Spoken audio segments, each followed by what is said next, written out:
to the Overly Opinionated Podcast. Rest in peace to fallen kings, queens, and in-betweens. And free the guys still. And free the guys. Make sure you hit the like button if you fuck with this video. Hit subscribe if you haven't. And ring the notifications bell so you get notified when we drop new content. And it helps the pod. Welcome to the show, Mason. Welcome. Yo. Little bro. Yeah. Little bro in the building, man. We had to go and get a stoic because y'all definitely had some shit to say about our stoicism episode. So welcome, Mason. Yo, what's up, dog? We got some shit. Yeah. We got some shit. Before we get to it, though, I want y'all to know that a guest is not necessarily going to be a guest because you know them or because you like them or they are, even if this show were to get as big as the Joe Rogan podcast. We want perspectives that the show, me and Darian, don't have. That's what we going to look for. That's what we want. We want to have conversations with people that have different perspectives from ourselves, and that's what we doing here. So strap in. And if you don't want to strap in, bye. When was the last time you were a nigga unnecessarily? That's crazy. Like, when was the last time you, after the fact, you was like, damn. I really didn't think that was the open, bro. Being a nigga wasn't necessary here. I feel like I'm always a nigga out of necessity, bro. Every I feel time? like people pull that card. Like like we were just talking about it. Like, I have a lot of barriers in between me and having to get there. So, like, to me, it's like if you've gone through all of those precautions I already take, and you've got me to a point where now I feel like I got to open up like that. Like, I feel like it's necessary. I feel like it's never. I mean, like, yeah, like you lose your temper, but like I try to keep a hold on that. Like, you know, I'm not. Of course. You know, for the most part, like I try to as well. Yeah, usually the cooler head prevails, but of course, if even if I try, like I know at least I try. So even if I fail to like control that, like again, like somebody was probably pushing me.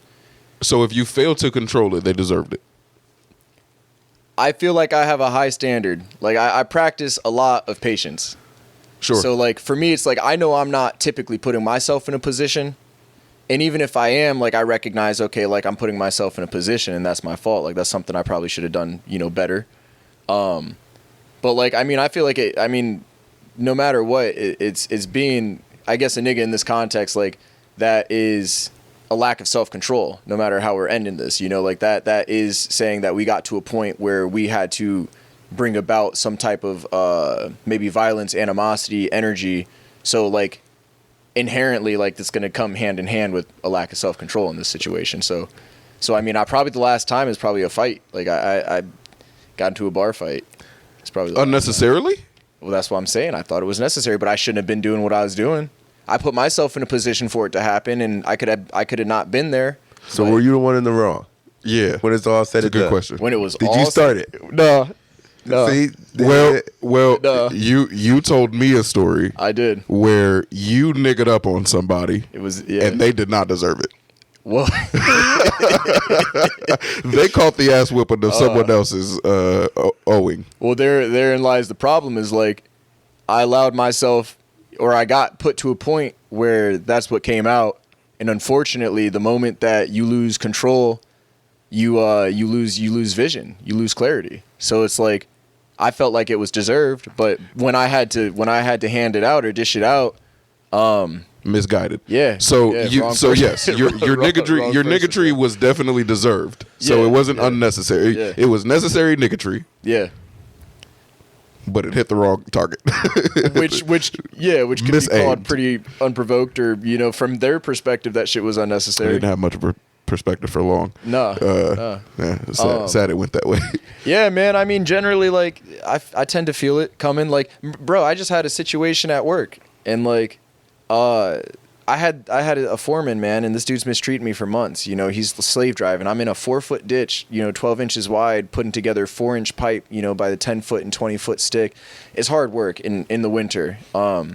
This dude just sits there and watches. We call it bird dogging. Yeah. So he's a big bird dog. He's real depreciating. Like, he has no gratitude. He won't come out with you. So he's in a warm trailer. I'm out, you know, getting snowed on, you know, rained on. And, yeah, there came this situation. A new guy came to the job, and he felt like it was necessary to try to act like, you know, it was my issue. Like, he tried to throw me under a bus, you know, thinking or trying to make it seem like I wasn't doing what I was supposed to do. And even in a situation like that, like, I definitely got hot. Like, I was super salty. I mean, he tried to tell me to, like, he's like, well, your apprentice should have taken care of you. He should have told you that we had this option, which nobody uses. And I didn't think about it. I didn't even know that it could be used that way. And I said, I could have told him what? You know, how is this my fault? And he popped off and is like, so are we going to sit here and argue all day? And I was like, we could do whatever you want to do, you know, literally. And I was like, you know, respect is an easy thing to have. You seem to have a hard time having it. And he's like, you haven't seen disrespect. And I was like, I don't plan on it. And, you know, he... That's hard. No, dead ass. Like, that's really what happened. Bitch, That's really how that happened. And he's like, well, you can leave tomorrow. And I was like, I could leave today. But he couldn't afford to have me leave that day. We had work to do. You know, there's an excavator and shit like that. But I was hot. Like, I felt like saying some shit. I definitely felt my blood, you know, boil. And, you know, I ended up doing what I needed to do. I got through the rest of the day and I contained it. So, like, I feel like... And even at the end of the day, when I told him off, you know, I had this moment where I walk out. He's like, I'll see you later. And I was like, actually, we're not. And I hope we never do. So that's different. Like, I still contained it, though. That's justified, though. So, I can't even think of it. I don't think I'm ever off the cuff like that. It don't always got to be, like, negative or fighting, though. But, like, Facts. Clearly, my Christmas present wrapping was a nigga moment. I mean, insane. But I have a more recent one. So I was at work. Damn, you are prolific. Yeah. Now, I didn't realize I was wilding until everything died down. Now, I made a joke about someone. They didn't like the joke.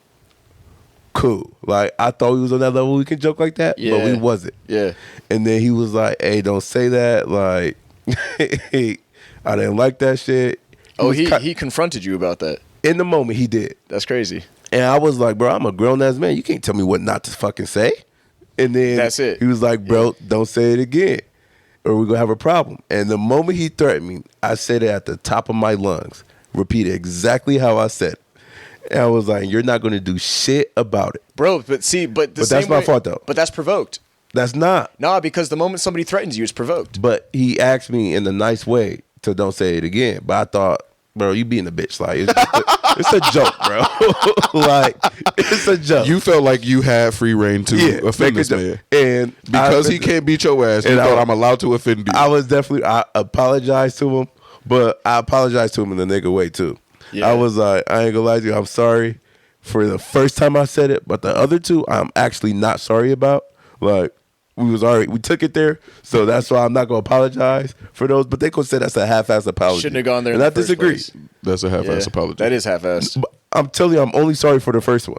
Yeah, I am truly sorry for the first one. My intention was not to offend you or none of that. But my other two, I intended to offend you. Because like, I'm not sorry for that. But it escalated because of your mishap in the first place. Like that's a fallout due to your actions. That's why I apologize for the first one. That's why you should apologize for the situation. No, just for the first one. You provoked it.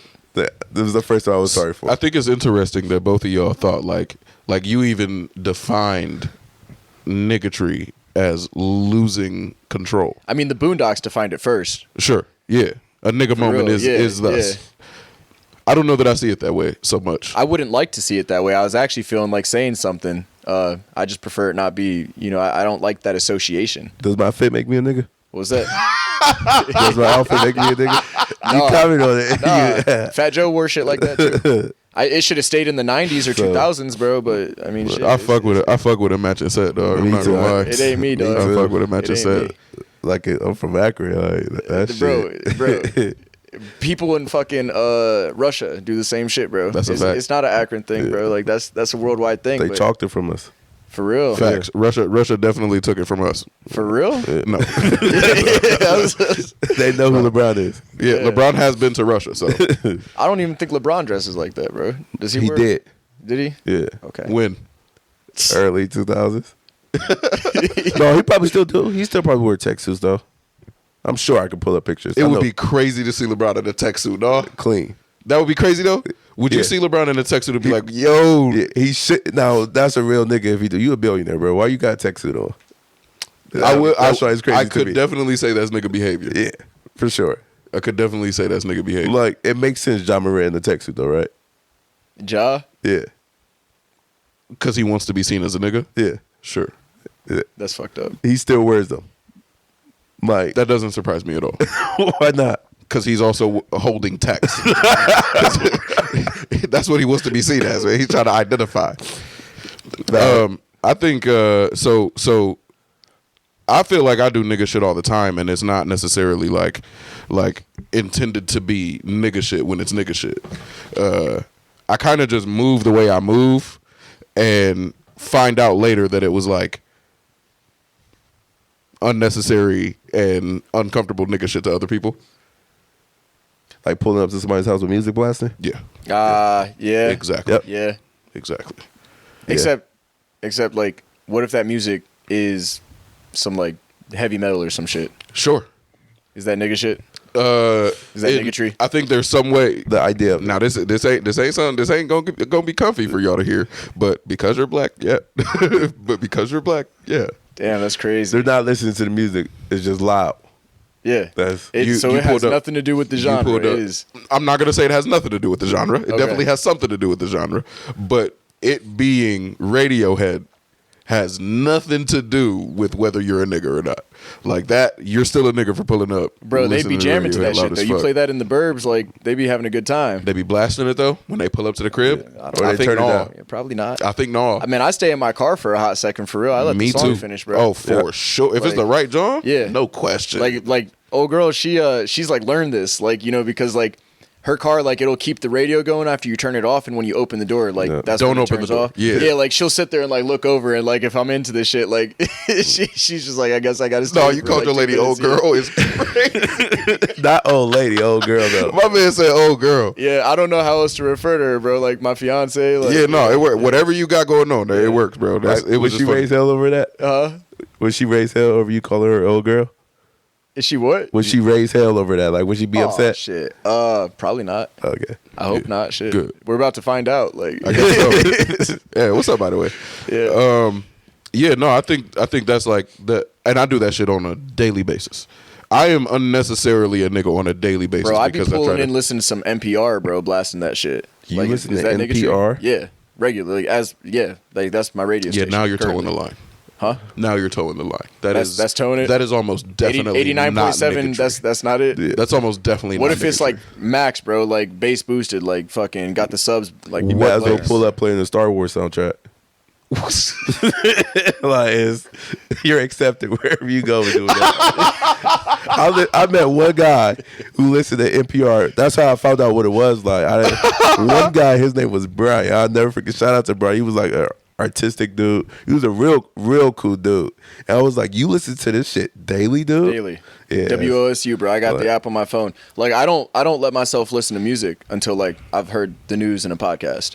Really? Yeah, like music to me is like dessert. Like that's like the tail end of my day. Like if I have an 8-hour day at work and I'm listening to shit, I'll listen to podcasts maybe 3-4 hours. Like I'll listen to the news first probably for 3 hours because then it starts to loop. Yeah. Like the same story will, like once it loops the first time, which is around 9 a.m., like I'll switch to a podcast and then I'll go until like maybe the last 2 hours and then I let myself listen to music. Like the day cools down, like I start to kick it. My car ain't moving until a song is on. Yeah. Yeah. Yeah. Well, I broke the aux plug, but I got a beater, bro. Like I got a hoopty, so I know a way around it if yeah, you need it. you and me both, but NPR works, dog. Like NPR is a good thing. I'm not mad about it's it. kind of wild. You listen to the. Yeah. That's kind of wild. Yeah. You listen to the news. I my drive boy? around listening to 89.7. To the news. No, Yeah, what's your news, purpose yeah. for the news? What's my like, purpose? you want to for stay it? like up to date with. Hey, I think that politics is a stupid game, but just because it's stupid don't mean that it doesn't affect us. So like for me, it's about being aware of what's happening around me. Are you like an active voter or anything like that? I mean, I vote. I mean, I don't know. Like, I voted on the local issues we just had. Like, do you do like yearly or like just when you think about it? Well, Are you active into the politics? No. Okay, that's just curious. Yeah, I wouldn't say I am. I just feel like, you know, whether I participate in the game or not, it affects me. So I just want to know what's happening, and if I see you know, something that I have a strong opinion about, I'll definitely come out and vote. Gotcha.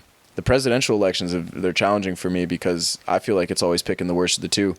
And like for me to make a definitive decision, like, you know, there's so much information around these people There's so much, propaganda. There's so many dollars pushing each way that you can't even find, definitive, points of what they are doing, believing, their history. Like, it's very challenging to cipher through all that information and try to find like a clear candidate. I feel like all politicians, even to get into their status or their position, they oftentimes have to be snakes. It's a dishonest profession. Like, it's hard to. I'd almost outright disagree that politics affects your life. You would outright disagree? I'd almost outright disagree. I think that'd be bold. That's crazy. And I only say that because I used to pay attention as well, not necessarily by choice, but like when I lived with people, everybody that I've ever lived with that wasn't my wife watched the news. So I saw the news all the time, saw what political arguments there were. I still in my life have people that post that shit ad nauseum. And outside of seeing it on there, and people, like you said, if they have a disagreement, like they'll voice it. Outside of that, doesn't affect me. I don't hear it, see it. My life has changed nil. See, like, that's like ideal to me, would be to like be in a position in my life where who's in office isn't affecting me. Like, like I've got a stable house, a stable income. My hobbies are healthy, the things that I'm doing, it's good either way. Like, it doesn't matter who's in office. But I mean, I could think of examples even like just in our local politics, like, with concealed carry, like that's affected me. Like weed being legal, like I think that affects me. I think that abortion rights affect people. Like, I think that there's things that, when they shift, I mean, even if you're not affected, people are affected. And, I can say I'm happy for you that you tend to be unaffected, but at the same time, like, there's real repercussions. Like, politics control money, and money is movement, and that's gonna play its way out, in every portion of our experience, in my opinion. Like, I guess even for a CCW, like, I just got a gun, like, I can conceal it, and I don't have to worry about being in trouble. And I could have gone through a course, but now everybody doesn't have to. And now you save money. Yeah, you save money, you save time, and sure, I think everybody should be trained anyways. I'm still going to get one. Like, the legality looks good, and the point is to protect myself, so going out of state, I'd like to have one. But, like, weed, another good one. Like, growing up, I mean, just obviously this is newly legal. If we were smoking, bro, like, you're breaking a law. Like, I mean, that's something you have to actually factor in. Like, if you're driving, you got something in the car, like, I've seen some trouble with that. And I think that a lot of people have spent a lot of time in prison and jails and, a lot of money in the court system. And I think that being legal, like, alleviates something that I think was a social injustice anyways. Like, it's a silly thing. Weed's been decriminalized for years now here in Ohio. So that hasn't been a thing. Like, you're getting a ticket unless you're distributing it for the last, I think, 5 or 7 years. And if you were smoking weed before it was legal, you're smoking weed now. If you weren't smoking weed before it was legal, you're smoking weed now. Like, I think the change is however much focus you want to have on it, however much you want it to change your life, however much you pay attention to it, that's how much it'll change your life. Except for the abortion thing. I think you're right about that. And I definitely voted on that shit. So do you think, like, how much of your life do you think is really affected by your politics to the point that you have to watch the news but not be so active when it comes to the voting part? We can move on from that. I'm just curious about that. Yeah, you're saying how much of my life is affected by... Like, do you truly believe it's, like, affected that to the point I have to listen to this daily? Yeah, well, see, I don't have to. Okay. I just prefer to. Like, I think that music can be distracting sometimes. I think that, like, for me, like, a part of being, like, present or mindful of myself is being aware of my situation and, like, trying to grow, like, like listening to things that are giving me more information about the world around me. So it helps me, like, develop my discourse and my approach and engagement. It gives me talking points with other people, who it might be more relevant to. And for me, it's just like, the same reason I like listen to a podcast over like a song. Like, a song is cool, it makes time pass, and I enjoy it, and there's some beautiful moments for it. There's a time and place for it. But, like, for me, it's just something that's a little bit more active. Like, it requires thought. Like, I'm storing information. Like, I'm updating, this kind of, like, I guess, worldview that I have. Like, I'm developing opinions, you know, and I think it's not that I have to, nor is it that I'm like desperate to like engage with it because I think it's affecting me so, like, you know, directly, but I just think it's something better to do for me specifically. Gotcha. And it's that's why I pursue it. And yeah, I mean, again, like, I actually think I'm like kind of a bad like citizen, dude. Like, I kind of like don't vote enough. Like, really? I think that's a real thing. Like, I think the fact that we have like the type of incumbency that we have in Congress, where you're getting the same people that are coming back like constantly, and like the age, and you know, it's supposed to be a representative democracy, and I feel like we're not represented, and I think that's our own fault. And I think that that's something that I wish I was more active about, you know, because I think that if we want politics to affect us more and we want it to be positive, because it's easy for us to constantly say, well, okay, this is negative and they're passing laws that we don't like and the world is unjust and the way that the money is allocated is corrupt. Like, you know, we all see the inequalities, but like, if we want to balance those, like, then we have to be good citizens. Like, we have to show up and do our part and be like more active. Yeah, exactly. Like, otherwise, how are you expecting or even hoping for change if you're not participating? And so for me, it's like, I feel like I should be a better citizen. I should do more research. Like, I should pay more attention. I should, you know, it's, I guess, a part of that I see value in, like, you know, and it's like, we're paving the way for future generations as well. Facts. You know, so it's like, you can do that on your own, but we are a collective and we do socially gather and we do like abide by laws that we agree on. So like, I think that it's, I guess, relevant in that way as well, you know? So I would like to vote more, and I guess that's probably another reason why I do think it's valuable to pay attention. Like, it helps me engage with the world that I'm building for the people who come after me and who are around me, and I think that's kind of my duty or my job in some way, and I, again, should probably be significantly better. Like, I didn't vote on one of the presidential elections, like, since I've been of voting age, and I feel bad about that. It's crazy. I feel like I'm at work, like, I feel like I'm not That's American crazy. enough. That's crazy. I have never thought about how I wasn't being a good citizen in my life. Yeah. Yeah, I never thought about that. I hate to do this. I think I, again, almost outwardly disagree with that. Yeah. Just because, like, there are plenty people who give as much or more of a fuck than you do, who would love this change, who would love that change. They bang for the change. They talk to people like the three of us and tell us to go. I don't care who you vote for, just go vote. And they've been doing that their whole adult lives. And the shit that we care about is rarely even on the fucking ballot, man. Like, when you say out of the presidential elections, you're picking the worst of the two, there are like 6 fucking people on. There are 6 nominees on there. There are 6 candidates that you could possibly vote for. Yeah, and it's bipartisan at that. You're picking out of the two, and the more regional elections aren't much fucking better. Like, none of these candidates give a fuck about the same things that I give a fuck about. It doesn't matter if I vote for them this time and then the next time and then the next time. Never. I voted, I think, 7 times now. And out of the 7 times, the things that I gave a fuck about were only on the ballot 2 times. And it's like, I mean, if that's incremental, like, I mean, at least it was on the ballot 2 times. Like, I mean, you contributed. It's incremental. It's small, but like, you don't tire of like doing the work. Like, I mean, that's good. That's progress. Yeah. I'm just saying that, like, I mean, that's unfortunate, but I mean, that's how you contributed. I mean, that's progress. I mean, that's putting, you know, 1 foot forward at least. I think I could agree with that. You know, you got to do what you can. You know.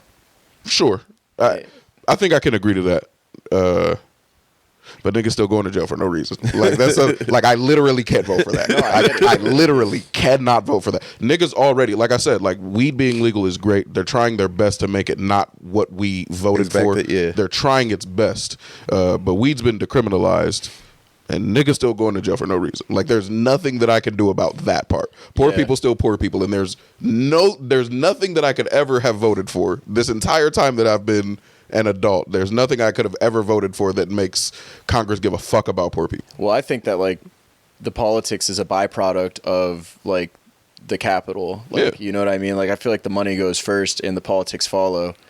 And so I feel like where the money is interested is in consolidating itself and gathering more power and access. And obviously these things have been at play for hundreds of years probably. And yeah, I don't think that the politics is ever really going to give you a substantial, bite or ability to like kind of fight with like some of those like systemically like deep down problems. Like I think that some of it is just the way of human nature and the laws of nature. Like you have limited resources and a lot of people, and like, the way that we like run our markets and the way that we have globalized and we now all rely on each other and are interdependent. Like you're getting a benefit from having like a few people who have absolute access and power, because they can drive costs down and they can provide enough funding to develop new technologies and get edges or sharpen their edge. I don't know, I feel like it's just the way of the world. I don't think there's a lot of things that we can do about human nature, I guess, like Sure. And I don't think there's any government personally, like I really don't think there's any governmental system that does like work. I mean, granted, like we're doing better than we have in the past in a lot of ways, and that's fine. But I don't think that there's any way in which, life doesn't consume. Like I feel like life to exist, like life consumes other things. Like it's all functioning off of like for somebody to have something good, another person is probably at a disadvantage. Exactly. So I think with that in mind, like especially when you look at people who disproportionately have so much, like for each, thing that they have, that's something that somebody else is probably not having access to, or at least it's built on a margin where they're building their profit, from being efficient, it's built on a margin of somebody else's back who's less advantaged. And I don't know if there's any other way for it to work, but I think that ultimately it's a rough world, and I don't think there's much that we're really going to do. Try to hold that in some ways, but try to hold that mic a little closer for me, bro. Yeah. I agree. And I don't want to play the game for which rich person gets to make more decisions necessarily. Like that is a game that is way less interesting to me than how do I bolster the community that I have and that I do have control over. So I don't like much of the politics world because I feel like it's just like, all right, which rich person do I trust the most right now? None of you bastards. Yeah. I'd much rather trust the closest to rich in my local vicinity and try to bolster what we can. See, but I mean, like the way your mindset is, it's like at least you're trying to do some good, and you're putting yourself in a position to try to do well by the people that are surrounding you, and I think that's valuable. Yeah. I got no qualms with that. For me, it's the people who are a detriment or, who aren't trying to make, the people around them better, who aren't, like funding projects here, who are taking, work from out of state because it's cheaper to have them than it is to like, get a guy who's from here, whatever it may be. I mean, there's a lot of ways that people, push the funds and, the access around, but I kind of like that as a segue here, man. I have down people with jobs that you hate. Wait, what? I think politician is like just that's a unanimous. I think that's unanimous. Wait, what do you mean people with jobs that you hate? Yeah, like what jobs? What like there are people that have jobs because I guess you can hate jobs, but that doesn't make much sense because like a job isn't tangible, but like a person who has the job, you might automatically turn your nose up to them. Type shit. You could hate some jobs. Talk to me. Like for instance, like. There's like CIA interrogators. Like there's people who like straight torture people for money. I hate the person though. I hate the job. I wish that job didn't exist. I think I hate the job too, but I don't know that I completely can conceptualize what that even means. Look, like, I'm just saying, like there was a slave master at a point. That was a job. Like I don't like the job. I hate those people. Dude, it's a job for me. Yeah. So. I hate the sin, not the sinner, bro. You know what I'm saying, bro? Like, it's not about the person. It's about the system. It's about the thing. It's about the inequality or the injustice in the first place. You're a good Christian boy, man. Yeah, so one, bro. I think I do. A heretical one, bro. I do think that politician fits there for just about everybody. I don't know that there's anyone who's like, yeah, man, politicians, they're the fucking greatest. I don't think there's one of them. Yeah, there's a cult of them, actually. There's a cult of them. They don't look like us, do they? Nah. They don't like people who look like us. But there's a bunch of them. There's people who really fuck with the politicians, though. So let's talk about the ones that we do know. That because I caught myself a couple times automatically giving people like, I fuck with you less. Like I'm giving that energy. Like I try to come into every situation as you have to earn my disrespect. You've already got my disrespect from base. there are some times and I mean within the last couple weeks, there are a couple people that I've come across where I'm just like, hey yo man, do what you got to do and get out my face, would you? But now, What, like a pimp or something? Like I think that would be one. I think, like- if I was gonna be like, honest, I yeah, think that like would a be pimp one. would definitely be one. I think that would be one. For me, it's athletes. Whoa. Yeah, super agitates me, bro. why? Because I can't wrap my head around the fact that people are out here struggling and you have people throwing around a ball and getting paid millions of dollars and everybody is like really eager to like watch that. Now, Like that shit's wild. Like, I wild as highly fuck to me. disagree with you. Yeah. But I have to. I'm playing my side. Can you do a between the legs dunk from the free throw line? No. So if people are paying to see that, and the average man can't do that, that doesn't make sense to you. Oh no, it makes sense. The market's there. It doesn't matter if it makes sense to me or not. People are willing to pay. But just because people are willing to pay doesn't mean that like I respect that or I think that's valuable. So why not hate the people instead of the athlete? Because the people, there's nothing wrong with the people. I mean, like, to me, it's a system thing. And let's flip it. Like, to me, it's sad that we value entertainment more than we value those contributions towards science. So imagine. I agree. So let's flip the script. Like, I mean, $1 billion industries, but at the same time, they generate revenue. But like, it's all. I mean, it's complicated. I feel like but- that's like hating the sex worker and not the niggas who buying it. That's kind of like backwards. If there's no market for it, they won't exist. So you gotta kind of like blame the people for this. Yeah, but that's what I'm saying is like I'm not blaming the consumer nor am I blaming the person. Like I just dislike that it's a factor. Like that's the way the system is. That's the way our culture is. That's the way we've developed. That's what we've learned to value. Like I dislike that. And if there was a person that I could point a finger at who's put that into place intentionally, then I'd point the finger. But I don't find much value in blame either. I don't think it gets much accomplished.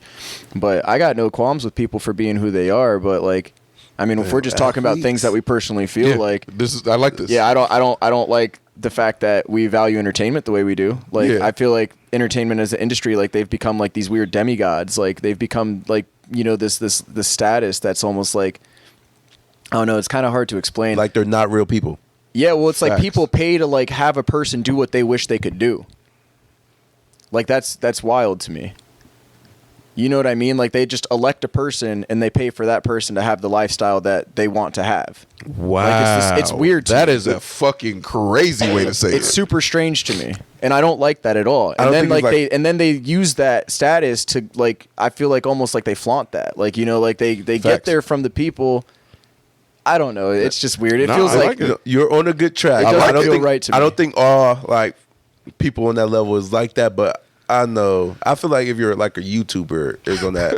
That's probably gonna be mine. YouTuber. Hey nigga, you're a YouTuber. No, Hello. No. They're different. I don't think you understand. There's like different ones. A person who's on YouTube, that's a YouTuber to me. No. We on this bitch every so. Wednesday. You're saying you don't like being a YouTuber? No. Facts. Y'all miss it. I think you're telling on yourself No. right now. You just told No, all no, of no, these no. people, Nuh-uh. you just told the 40 people that are going to watch this that you show up, no. you record and say your bullshit, and you get the fuck out of here like you don't got a pot. No, is He's pocketed pod. it's You a a pocket certain pod. type, Yeah. man. It's a certain closeted type. podcast. I don't know how to bro. explain them though. It's like it's a certain type that it just. Can you makes name them- one? What's up, everybody? Hit that like button, smash the like button, That hit the shit. subscribe. Bro, that shit, bro. You don't like that Crazy, shit? all caps. Like That's bro. That shit annoys the fuck There out of me. will man. be an emoji in the thumbnail for this. Yeah, that. Now I have another job. like a flame. You got to use like the fire, like the purple little devil face one. And when the like- sideways laughing emoji. Yeah, I'm here for it. I'm here for it. Now there's another job. I don't want Like, to you say can't guess what happened. I dislike the person. I trust them a lot less. Does that make I just trust them less. Let's get there. Drive-through workers. Drive-through workers. Yeah. What? Yeah. Oh no, bro! That's They have crazy, they bro. have Nope. they have my small society in their hands. Everybody's A got to start. drive-through worker. Everybody's got to start somewhere, bro. The A dri- job. I'm just saying. I trust you less. That's no crazy. way. Yeah. No That's way. bold. Man, I got a If, cousin. if working you were at one. if you were a salesman, It's I because you trust know your less. cousin. That's the I have. If I know that the only interactions you have are you trying to Sell buy something? something or sell something, like it's all based on commerce, it's transactional. I can't fuck with that I literally use that in the because notes they can't turn that shit off either. to remind myself why it is that I wanted to have this conversation. I talked to two salesmen, in the last month. And the first time I was pretty good at being like a normal person, giving them the opportunity to offend or not. And the second time I was just like, I'm real short. I'm real short with you. Like, let's just get this over with, man. Let's have the conversation that we have to have. And other than that, I would honestly rather not be talking to you. Yeah. And I made that abundantly clear in the way that I interacted. Have you come across like somebody that you were friends with? Like you did something with them, like maybe you worked with them, maybe you trained with them or whatever it might be. And then like maybe like a few months later, like they like hit you up and they try to like use that friendship and then they like try to sell you some shit. My nigga. Bro, like that's immediate end of the relationship. Legit. Like you just tried to sell me something. Like you came in here because we were friends and we were cool and we had something that was not transactional. Like we enjoyed dealing with each other. And then you just tried to commodify or make this, about whatever it is. It is the most offensive shit. So it feels like they're trespassing on your privacy. Like you just took advantage. They definitely did. And bro, it was even worse because this dude was a purple belt at the place that I practiced jiu-jitsu. That's how it goes, bro. He was a purple belt and I was a white belt, and he would just every time we was in it, he would just whoop my fucking ass, bro. And he was a nice guy. He was always like talking me through like what I should be doing and then stopping me from doing it. He's gonna make you buy. I am not man enough for this. So that's sad. Make you you gotta set your ego aside, bro. You're saying you can't lose, you can't train. I have a gun up for a reason. That's a joke, bro. Please understand that as a joke. But he beat my ass and talking me through it though. No, that's really crazy, bro.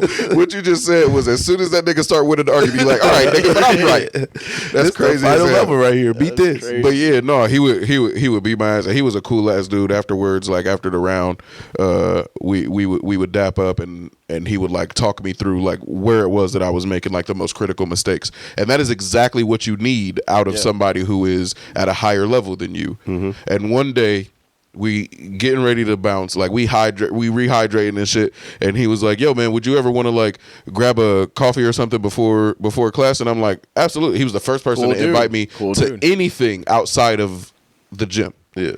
So I'm like, absolutely, bro. Like I can pull up before. I usually get off 3 hours before we do this, so I can pull up anytime. And he was like, yeah, let's do it like right before class. So we get there and he pulls out a fucking folder, dog. And he tried to sell me on like a multi-level marketing type joint. That's crazy, bro. And I'm just like, and the whole time, bro, I'm sitting there for like 40 minutes. I'm sitting there for 40 minutes just sitting there like, oh my God. Then you can't even beat because they fooled you too. I'm sorry, but damn, like he gotta sit through this shit too. He had you pinned. That's crazy. Wow. I'm sorry, bro. Nah, Derek, I got a gun for you now. But yeah, no, bro, I was real disappointed in that situation because it was like, oh no, this is a budding friendship. Like dog is like he's definitely helpful. Like it makes you feel goofy. Oh man, I was a fucking dweeb, dog. I couldn't believe it. Hey, you know what else makes me feel that way, bro? Is when people hit me with like their religion. Like with their worldview. Like it gives me the same exact feeling, bro. It's like you were trying to get to this the entire time. Like you were just waiting for the conversation to come up where you could just espouse your worldview and try to like deliver me. I never thought about that, but that's how it feels, bro. Like it does feel like that. That's how it feels for me at least. It does. I can concur. Like you can see it because they'll be like licking their lips and like like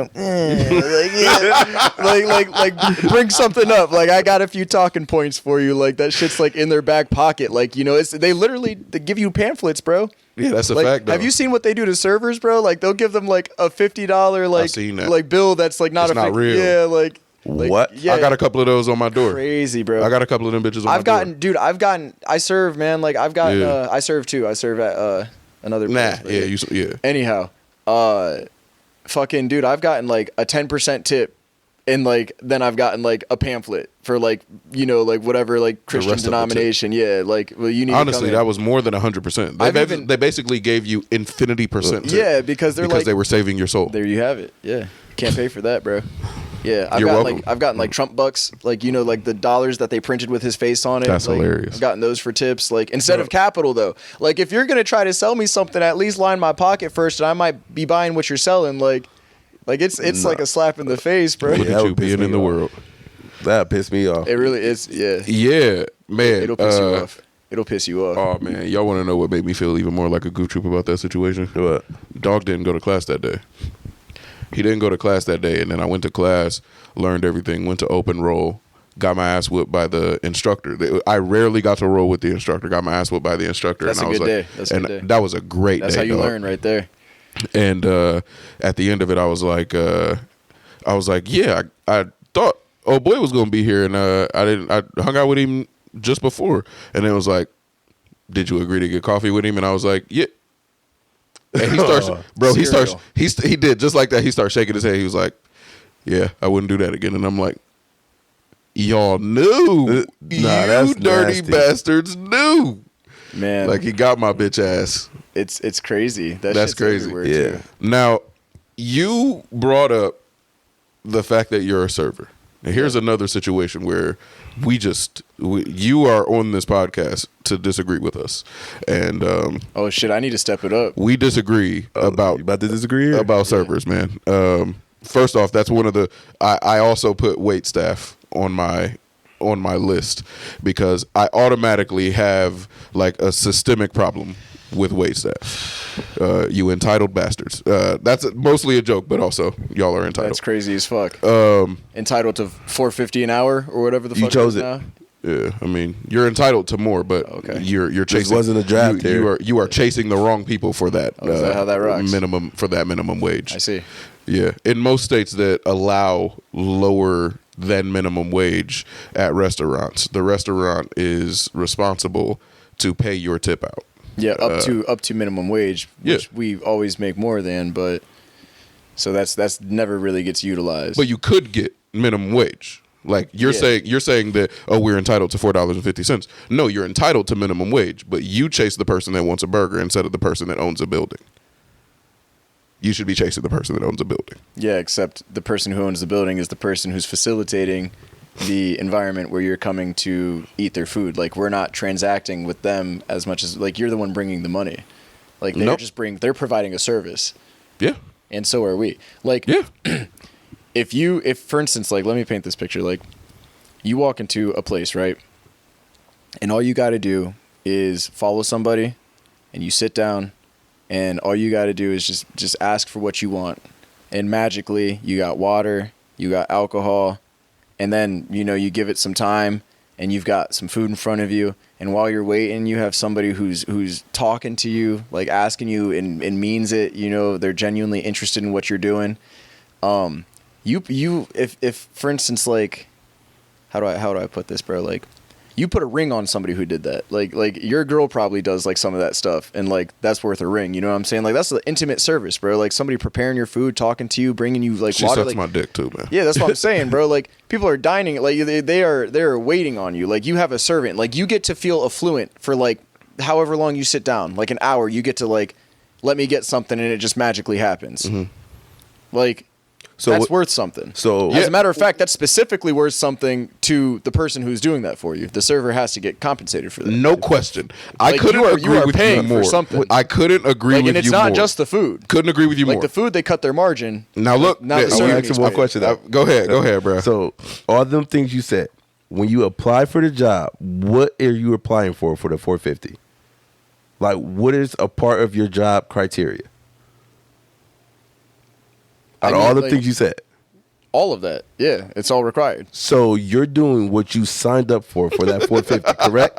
What I'm doing is so like this is the thing though, is like we're talking about oh shit. Oh double shit. All right, cool. We're talking about a market that's existed for a long time, you know what I mean? Like and in the way in the US that they do it is that the tips have been around. I mean like it's not Europe. I mean there are places where they will pay you, an hourly and then you don't have to worry about a tip. You're saying if we want this to make sense, we need to move out of the country? What I'm saying is that you also signed up for the same shit. Cap. You showed up. Not at all. You know how this works? Tips are optional. Bro, you know how this shit works. They're mad optional. You know like. how this shit works. And when I flex the fact that they're optional, you gotta eat that. Yeah, I got to. But you don't. No, though. they don't You- like that, though. You also don't. So the point that I was making at first was that you don't have to eat that. You can make minimum wage. Like you can go and make minimum. And you blame me when you don't make minimum wage when you could have easily taken your check and said, "Yo, man, I didn't make enough. You got to make this up to Well, at here's least the minimum thing: wage. is that one individual is not making us make less than minimum wage. Right. Like, so you. But you will be pissed off at one individual for not tipping you. I mean, like, it depends. Yeah, but probably You will. more than likely. I mean, yeah. you brought up one individual earlier. I mean, brought dude, up how I'm doing a much he lot of tipped you. work. The thing is, it's like you're costing me money at that point, because it's like I have 4 tables, and so if one of my tables is down and they don't do anything and they take time, that could be another person who would be there who is paying me to do what I'm doing. Now, how long you been a server? I got a question. 3-4 years. Okay, so what are the odds that you actually make minimum wage? Because I feel like they make nil. He's never done that. Yeah, it's not. He's literally never done that. Yet he'll still argue like he does. No, Now- but here's my point: is that like people aren't serving to make minimum wage. That's the idea. Right, Like and you if don't. if I wanted to make minimum wage, then I would go get a minimum wage job. But serving is a job that pays based on service. Like you tip a barber, like you tip somebody who gives you a massage, you tip a tattoo artist. Like when you get a service, you tip. That's American culture, bro. Yeah. Listen, Facts. That's how we rock. I disagree with you. You don't tip your barber. No, he upped the price to $40. I'm not tipping you. You know again. why he upped the price though, right? It's a new year, I guess. Nah, because your ass ain't tipping. No, That's why. the standard, the price is up. Like I booked through an app and everything. The price is up. I'm not tipping you no more, bro. No. You took your tip. You put it in the price already, and I'm not tipping the tattoo artist. No. This is You're the not price tipping you a had. tattoo artist. No, That's crazy. Now, I'd really like to dig into the idea that you're saying that these things have a value. I agree with you, and I mean, I think that the way that we value things is very different than the way that servers expect things to be valued, or anyone who's in a tipping culture job. They think that value is based on like how much they could possibly make, and that's not how value works. How value works is this service that you have, like all the things that you named, you could do if I ordered a salad. You could do if I ordered just appetizers. Like I could ask you for drinks. I could ask you, like, you're bringing me these things are magically coming to me, as you said. But if I order a $70 steak, you think that now that service is worth more, but it isn't. You're carrying the same amount of stuff. You're at my table the same amount, but the value is dependent on how much I spent, which means that how much it costs me is dependent on how much I spent on not the service. The service has nothing to do with what I'm actually spending there. The product that I'm purchasing has nothing to do with the service either. But somehow you have found a way to tie them together and then have an expectation that I feel they need to be tied as well. It's a very scary you put there. But, it's kind of strange because, like, well, 2 things with 3 things, I guess. Like, firstly, you're right. That is an interesting dynamic, and they don't always correlate. But, like, secondly is, like, oftentimes a higher check is a lot more work. Like, if I have a 4-top that spent $500 versus a 4-top that spent $200, the one that cost $500, they're paying for something. Like, they are getting a lot of alcohol. They are getting a lot of food. They are getting 3 courses. Like, they are getting desserts. They are expecting, when they get that steak, man, they're expecting you to tell them about that certified Angus beef and to tell you why it's a choice cut and why it's premium and what the marble looks like. They expect it to be high quality. I'm giving it to you. I'm taking the time to ask you to cut into your steak so that the temperature looks proper. Like, you're asking me what pairs well with it. You're asking me what kind of presentations I'm putting on it. Like, you're getting service for it. Like, and even though, like, let's say it's not just the steak, but like, again, like, you're buying drinks, like, you're getting all sorts of things. Like, But I'm doing that if I got a salad. But no, you're not. Yes, I am. As a server, bro. If you're spending $500 versus $200, I'm coming and seeing you a lot more. I have to. I don't want you to. But I have I want to. you to leave me the fuck alone. Well, then stop ordering shit. I literally no. Don't go That's to a not. restaurant. No, that's not how it works. That's If you not how it order works. something, somebody has to drop it off. No, okay, I got it. So you gotta see me. But you're dropping it off whether it's a salad or a steak, dog. Yeah, but you want more money if The it's a more, steak. no, but the more, I mean, that's what I'm saying. That's That's a an fact. interesting dichotomy. Like, that's what I'm bringing up here, and you like just it's interesting, and then you want to argue points that I didn't necessarily make. Like, Yeah, but those things are still tacked onto it because some places, when you order a finer, like, or a higher quality, like, product, like, they do actually go through more work. and I don't get to opt out of that. I want to opt out. Like, I went to an expensive restaurant yesterday, and we talked to that lady way more than I ever want to talk to a stranger when I'm out with my wife. Like, I want to talk to my wife, and every fucking 3 minutes, everything good?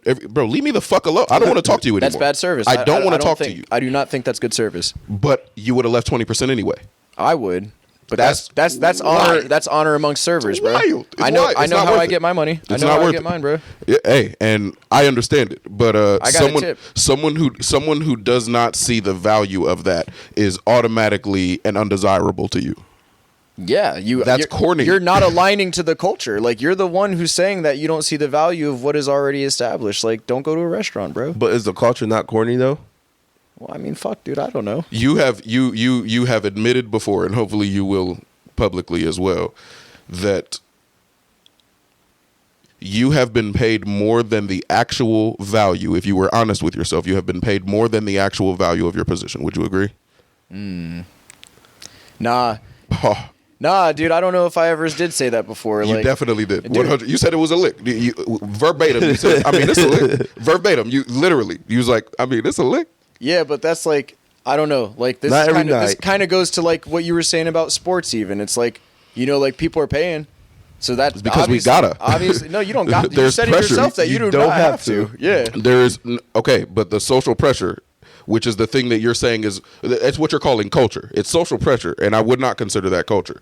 You have argued that the people who don't are the problem here. You're saying either do it the way that I like it or don't do it at all. And it's like, Or find a happy medium. Like, I mean, you didn't bring up 15 or 18%. Like, because that's not what you want if you're honest with yourself. dude, it doesn't matter. Like, you handle your Does it? business. Or does like, it not? Once you go sub 10, like, I mean, then I think that you're paying me less than the value of what it was worth. Because we're tipping out too. We lose a percentage. For all of the money you spend, and literally all the money that you spend, I also have to pay a percentage to my busing staff, my bar staff, like, and food runners actually in my restaurant now. And before the credit card swiping, there's a percentage on that. We were footing the bill for that too. So that did correlate well with the pricing that you were bringing up because That's we're also paying out a percentage. That sounds like a conversation to have with the person that's cutting your check, though. They change things and they work around, but we're still paying a percentage. All I'm saying is it's all percentage driven for every part of it. Also, oh shit, man, I lost my train of thought. I got a question. So you say as a service you should tip, right? Yeah, So do you tip every service you receive? just about. I have a hard time not tipping. I'm gonna Yeah, shoot that you makes. straight. I mean, if you're in the industry, Yeah. like, of it's, course, it's yeah. I respect. I respect. Y'all the tip y'all's process. mechanics? Oh yeah, you were trying to say I was hitting a lick. That's what it was. that's what you said. Nah, Bro. On my brothers, you literally, I said, I asked you how much you made last year because you were telling me about the taxes that you had to, you know what I'm saying? And I asked you how much you made and you told me how much you made.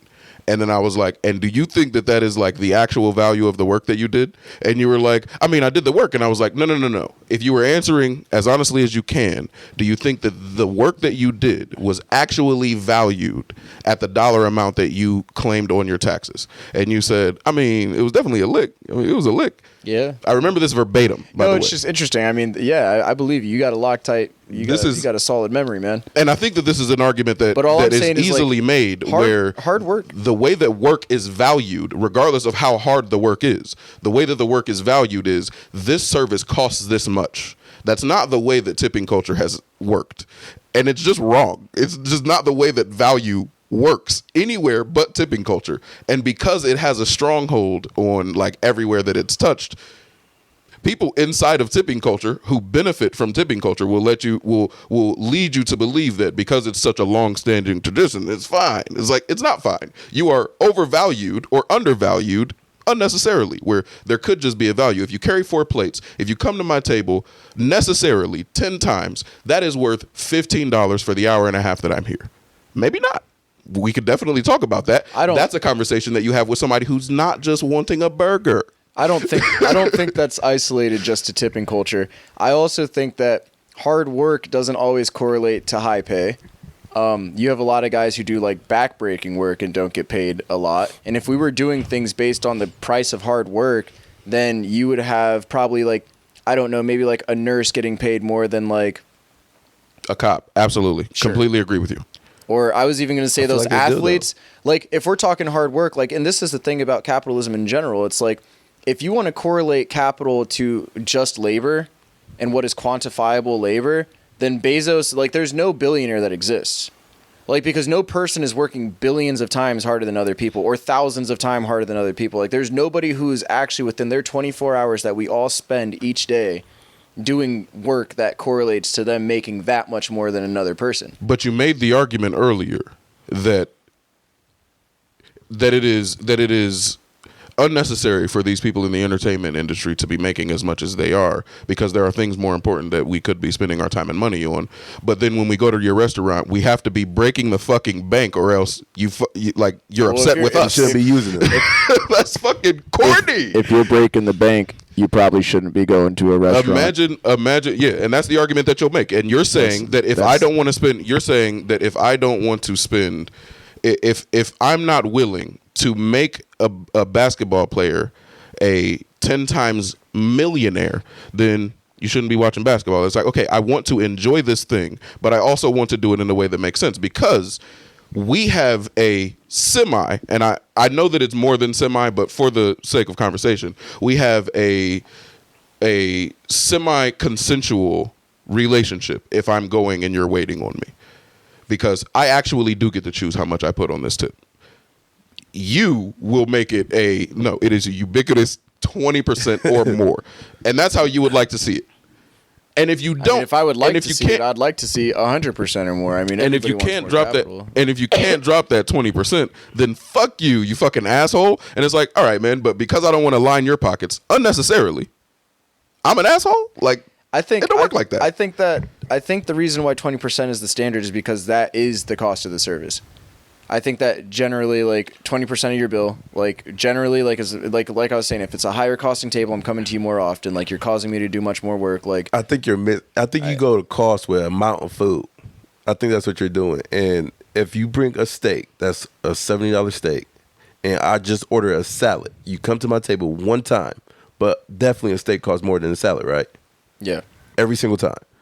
So why is the steak cost more when you still only coming to the table one time, is the point he was trying to make. No, I get that, but I'm coming to your steak table more than once. But why? I'm going to check on if that steak is good. Because he's trying to justify the 20% for the fucking steak. That's why. The argument doesn't work. The argument doesn't work in your favor if you don't intentionally come to the person's table who's spending $500 more often. You're like, see, I'm justifying it. It's like, bro, I wish you would have left me alone 17 minutes ago. Nah, dude, I don't think that's always the case. Like, there is a part of that for sure. I agree with you actually on part of that.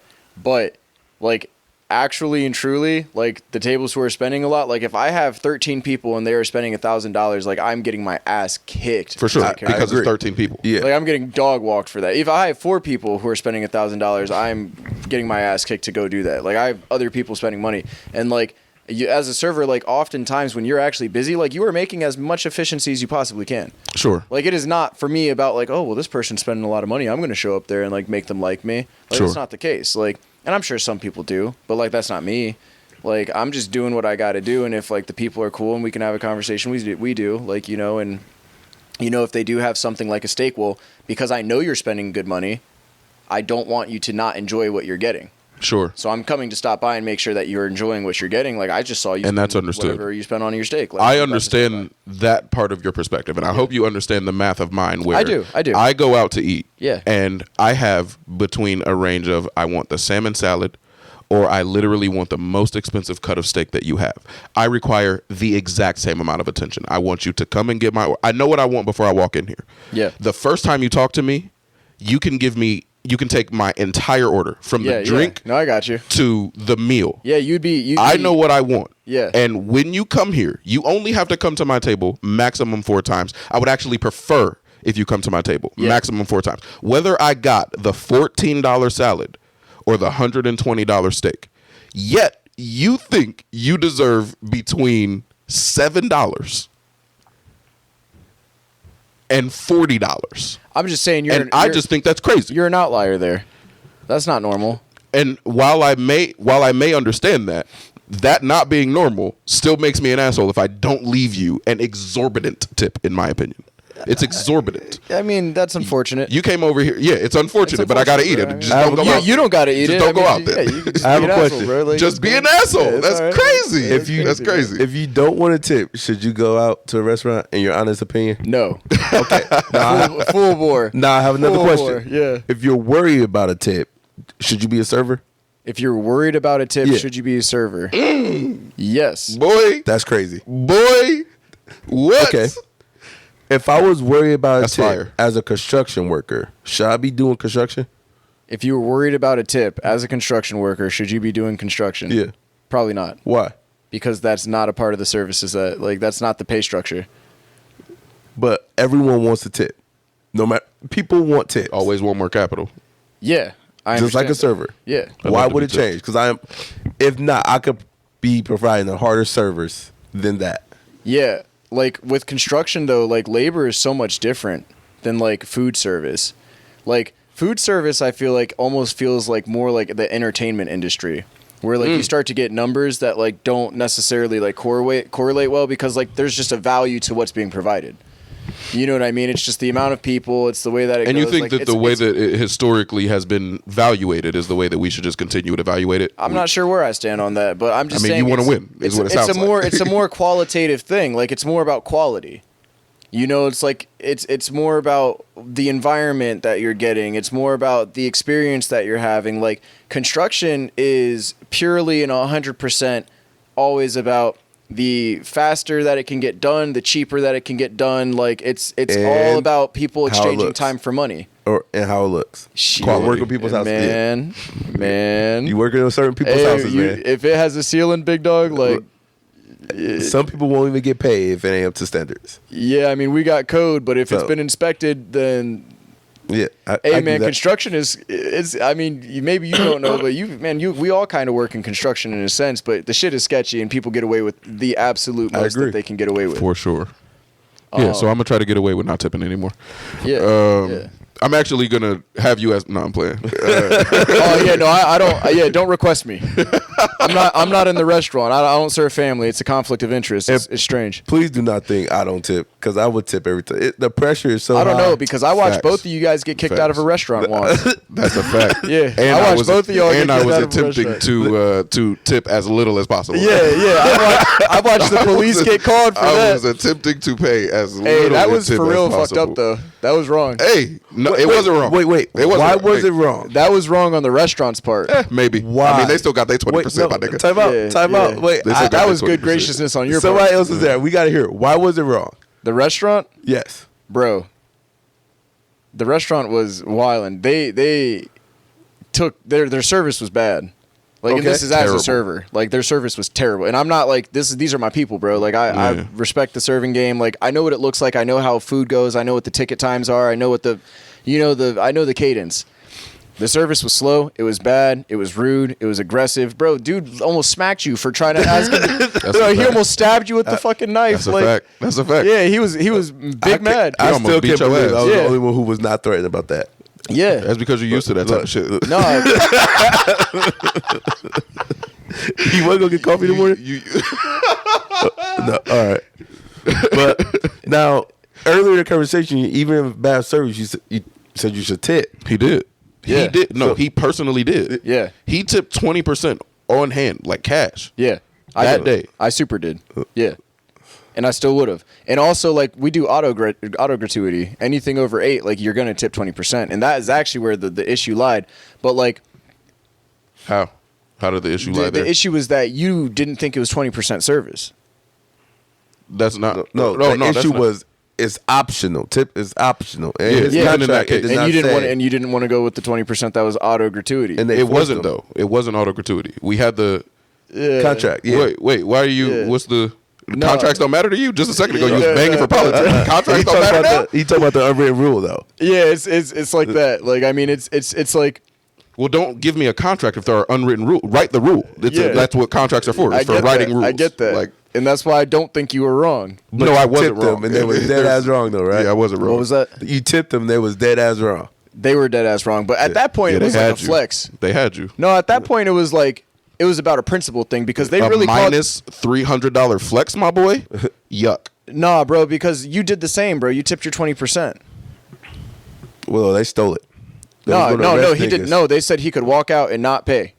Yeah, I That did was not do that was an option. Savon chose to pay. Oh. No, I paid. Yeah, I know. I did And not you, pay 20%.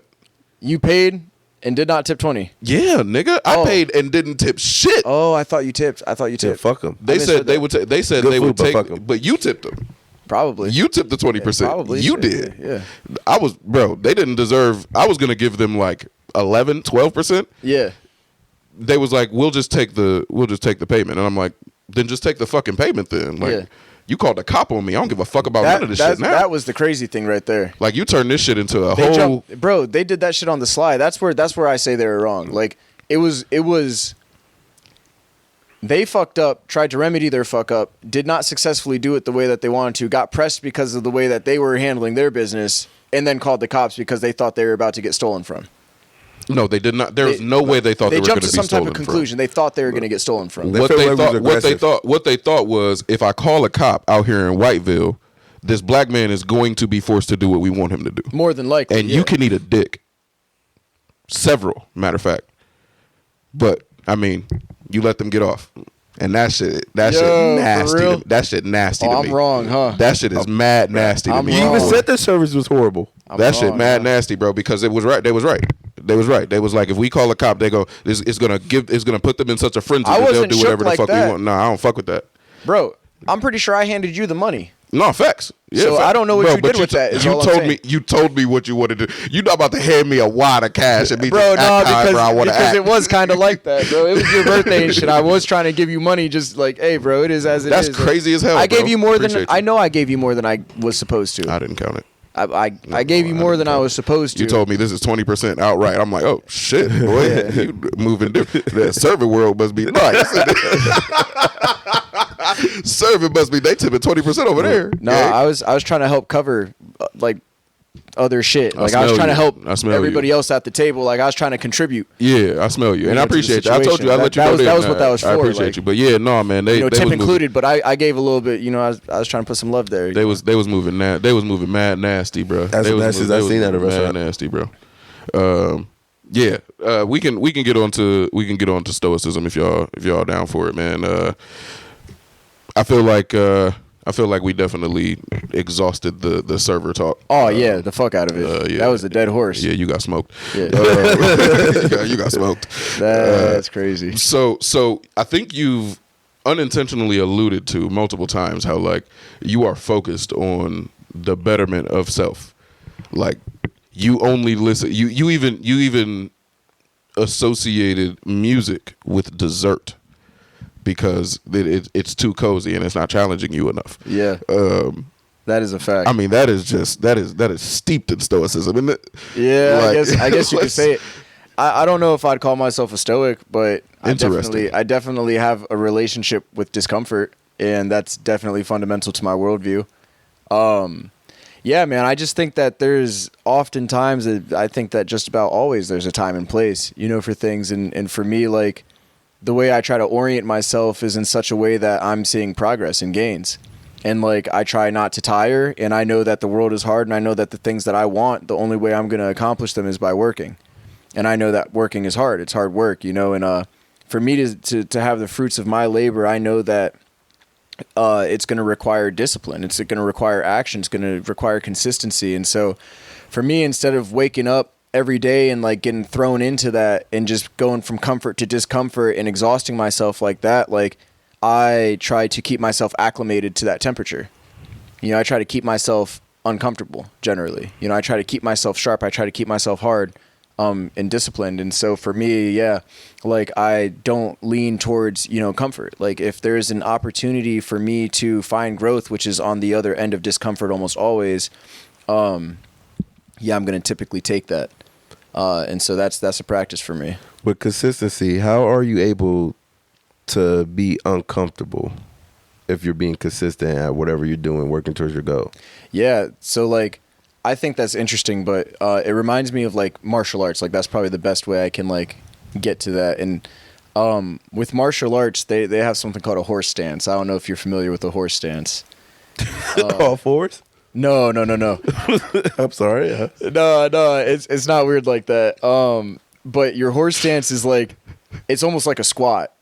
So you have a squat and you can like put your hands out in front of you. There's a lot of different modified horse stances. It builds core muscles. It gets your legs strong. It teaches you how to have like firm footing. Practices breathing, and it's uncomfortable as fuck. Like it hurts. Like it's really unpleasant. And with the martial arts, like the way that we see a horse stance is like you get into the stance and you're supposed to hold it a certain amount of time. So like, let's say like you're saying you consistently do that. So you'd think the horse stance gets easier, right? Mm-hmm. Like you get used to it. It doesn't hurt as bad. Well, the martial arts perspective and philosophy is that if it is not hurting, then you are failing yourself. So the idea is deepen your horse stance, make it better, like get it more perfect, like make sure that you can, whatever it is that you have to do to engage with that and to keep yourself correct, like do that. And so for me, it's like, it's the concept of the horse stance for like the consistency thing. Like it's about not only just having and maintaining like good form, but like striving to have better form and to be more excellent. So like, I don't want to be consistent in a way that breeds comfort. I want to be consistent in a way that breeds discomfort because I am growth like oriented. Gotcha. Like the only way I'm getting that add end, or the only way I'm getting that byproduct is through that transaction. Like it's going to cost discomfort. How long have you been like this? He's laughing because like, man, it's strange, bro. I feel like I'm like very much the same person as I've almost always been. Like, You think so? Yeah. I met dog at 12, and yes, very much yes. You were 12 probably. I think I was like 9 years old or something. Oh yeah, you're probably right. Yeah, you're probably right actually. Yeah. But yeah, very much the same. Yeah, I think you were 12. Yeah, you're probably right. Now, the reason that we have the reason that we had to have you on, we wanted to have you on, but the reason that we had to have you on is because we had an episode, and I really wanted to talk about the fact that we seek comfort. Being raised in such discomfort that we could not have avoided, even amidst our best efforts. Yeah, for sure. We seek comfort today. Yeah. We chase that shit, and we relish in it when we get it. And you and one other person that I speak with relatively frequently, shout out to Nat, you both have a stoic base that seeks discomfort and even champion seeking discomfort. And that is something that is like, I can conceptualize it enough to understand that you are correct in there is growth only in discomfort.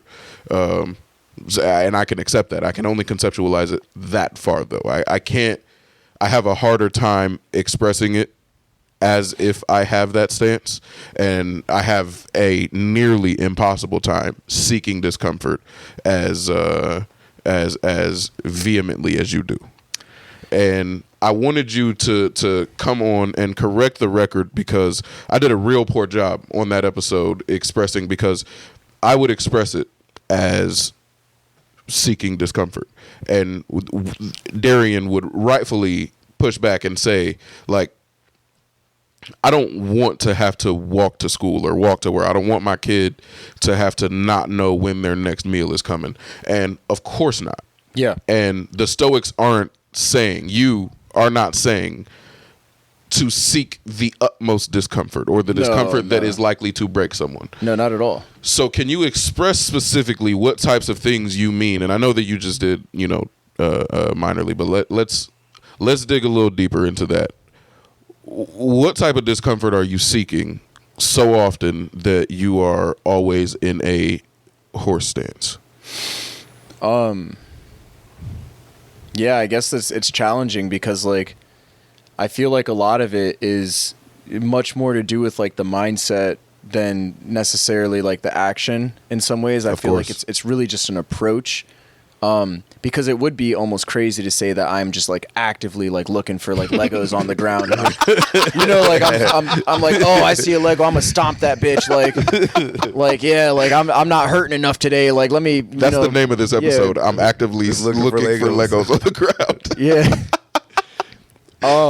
So I think that's like masochistic in a way that's like not beneficial. Like that's like hurting yourself in a way that is not really providing much growth, in my opinion. So it's like for the things that we are yoked with and the things that we choose to be responsible for, like I think that it's about, again, like that horse stance is like because we're all in the stance, right?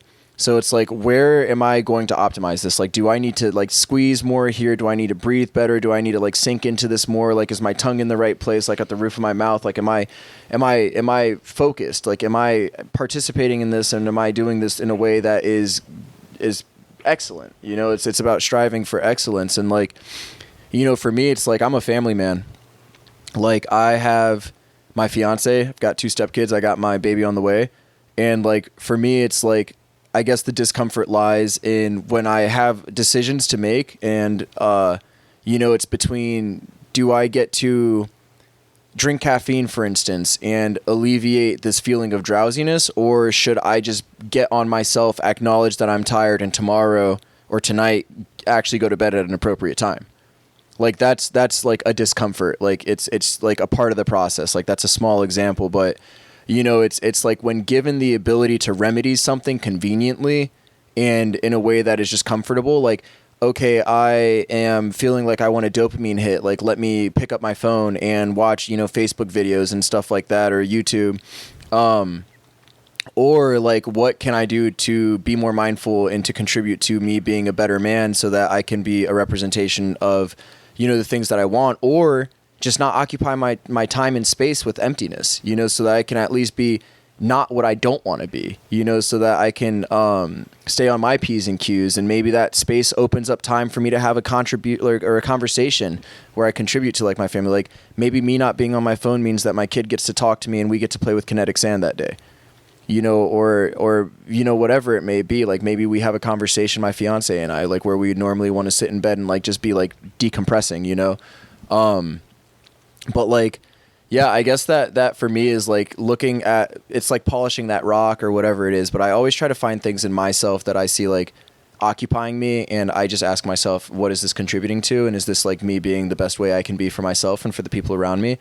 And oftentimes like that will just it just eliminates things. Like, no, I don't want to be attached to my phone. Like, no, I don't want to drink caffeine or have an unhealthy relationship with alcohol. Like, no, I don't want to smoke all the time. Like, you know, like things I do want to do, you know, I want to read every day. Like, I would love to journal every day. I want to meditate every day. Like, I'm, you know, trying to eat healthily. Like, that's going to help, you know, keep me solid and sound. Like, I'm trying to get an appropriate amount of sleep. Like, I want to check in with my people. Like, and all of those things, just like constantly trying to find where I'm not just representing myself how I want to be.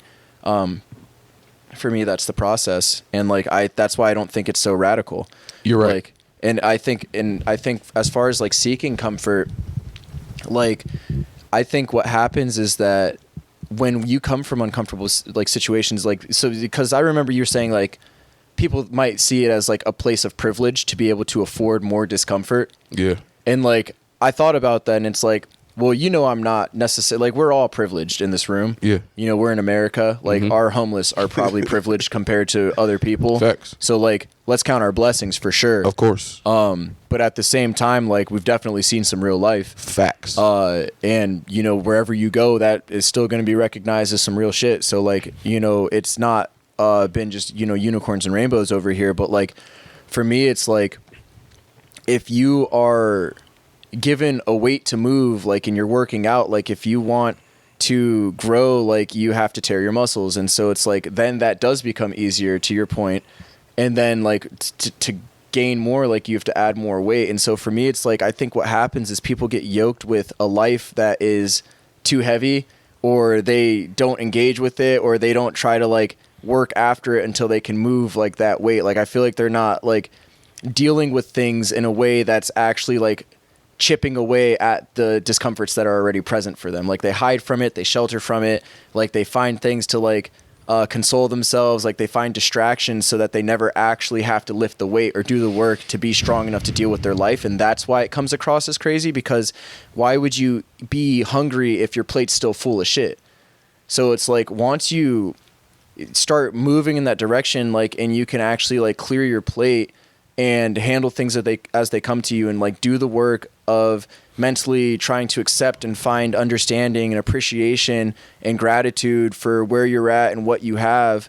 Like, once you're able to clear your plate and you look at things, instead of like saying that things happen to you, like, which they do, but like to own it and saying like, this is a part of my story, this is who I am, and these are lessons for me, like, then I think you become much like more of like, it becomes a growth mindset. And like, then I think that like you start actually productively consuming those things, and that gives space for you to then engage with things that are going to continue to contribute. Like, you don't tire from that. You do understand, though, somebody who carried their weight their whole life just simply one day don't want to carry no weight no more, though, right? I've watched that happen, but stagnation is death. That's the breakdown of a person. Like, once they stop growing or once they don't want to carry weight no more, like, you can do that when you're dead. Like, I know a lot of people who've, like, just been beat and they never got through it and they never learned their lessons and they never took it and tried to grow with it, or life just happened to them and it was vicious. Granted, I think that people are responsible for themselves, and the things like that happen to them are one thing, but I think that there's a lot of intersections where people can choose, you know, some of the types of directions or the way that they're dealing with things, and like it might warrant more of this or whatever, but you know, it's like you can't be crippled. Like, you have to exhaust energy, and like if you are waking up every day and you have 24 hours to spend, like if you want to cope for the rest of your life, that's fine. Like, I'm not you. What you eat don't make me shit. But like, I imagine it's more productive to try to work through that. I don't think that's a useful mindset. Like, if you're actually interested in being your best self and actually interested in doing well by those around you and your children and their, you know, whatever it is, like, I just don't see that as being like a good place. Like, yeah, I can understand it, but nothing is justified. No, Like, I wouldn't leave it there. Out of love, I wouldn't want somebody to look like that. I'd be remiss, while what you're saying is, I think, true, I'd be remiss not to give the more neutral ground. I think you heard Darian say that if I've been carrying this weight my whole life and I someday just don't want to carry this weight, you saying that growth, the growth mindset is a more productive one. True. But I think the neutral ground would be more of, while you and other people with this more stoic based mindset would see the maximization of growth being the way to be, like the optimal way to live. There are some people, I think, like Darian and I, who completely agree. We want to grow. We compartmentalize that growth, though. There are certain things that we've dealt with in the past that type of struggle is it took the willingness to struggle in certain ways out of us. Like, we seek comfort in those areas now. Like, we care enough to want to grow financially. We care enough to want to, let's say, I don't know, be better people in like having conversations that may change our perspectives. But are we going to spend our 2 free hours a day doing sit-ups and reading books every day? No. And would we be better off for it? Sure. But I don't think that equates to stagnation. Well, as a whole. I strongly agree with you, because you have to still recover. Like, you need rest. Like, and going just back to like working out, like, rest is the most important part. Like, if you can't allow your body to rest, then you won't put on any muscle. You'll just be tearing yourself and not recovering. And like, the only reason that I said that was because him saying that he wanted to just, like, we've been carrying this weight. Someone wants to not carry this weight anymore. I'm done carrying the weight. I think you heard that as the exact opposite of growth. Like, you are now stagnating. And it may just be that in some situations, like, I'm not willing to struggle in certain ways any longer. And there are definitely some comforts that I will be chasing more. There's never been a situation where I needed a $70 steak. Did I buy one yesterday? Yeah. And that is simply because, like, I'm looking for comfort here now. Like, there were things that I couldn't do before and I want to do them now. I definitely could have gotten a fucking salmon salad from Piata yesterday and taken in way fewer calories than that fucking steak, but I didn't. And like, there's definitely I would have been better off having the salad, not eating that 14 ounces of red meat. But yeah, that's not the same as pure stagnation. There may be a point of stagnation where, like, I'm not growing in this particular way pretty much ever because I am seeking such comfort. Sure. and I agree that I'd be better off to grow in that situation, but I don't see that as like a wholesale stagnation. Well, neither do I. Like, I think that in the situation with the steak, it's like, obviously you've worked hard enough to earn yourself the capacity to buy and afford a steak, and it's not killing you. So that means that you've been uncomfortable to afford it. Like, you had to put the money away to do it comfortably. And like, I think that with that, it's like I feel like that's almost like I guess like a mindful thing, like, or like, it's like you're not just like, you know, being a glutton for steak and doing it all the time. It's like you can afford to do it, like you've earned the position to do it, and it's not like, it's like, this is the thing where I can understand where it sounds crazy, because it's like work, like all you should do is work, and it's like that's not the point. Like, we work for a reason. Dare you? Like, we're working to afford work ain't always the point, you know what I'm saying? Yeah, we're working to afford ourselves the opportunities to enjoy. And that was like, you know, I actually had a real big breakthrough about this. Like, I was talking to my fiance, and she's watching me whip myself because I'm watching like her be pregnant. I'm trying to become the man that I can be so that I can, you know, best provide an example for my daughter to, like, you know, kind of like gauge what men should be. You know, I'm trying to be the best man possible so that she can know what a good man looks like and what a bad man looks like by example, by, you know, because you can't just talk about it, you got to be it. So like, I'm sitting here and I'm just beating the crap out of myself, trying to get myself into shape. And it wasn't negative. I tell myself, you know, every day that it's fine. I woke up, what good will I do? What good have I done when I go to bed? And like, I don't beat myself up. I don't hold anything until the next day. And I love myself. Like, my relationship with me is good. Like, I care about myself, and it's not about, like, when you hold on to something to the point where it's a detriment, it's no longer useful. So if you're working and it's hurting you, like, that's useless. It's not productive. And like, again, as for work not being the point of everything, like, she reminded me that, like, you know, you're working to put everyone in a position to enjoy, like, to find joy, to find gratitude, to be appreciative of the types of fruits that we're going to get from our labor.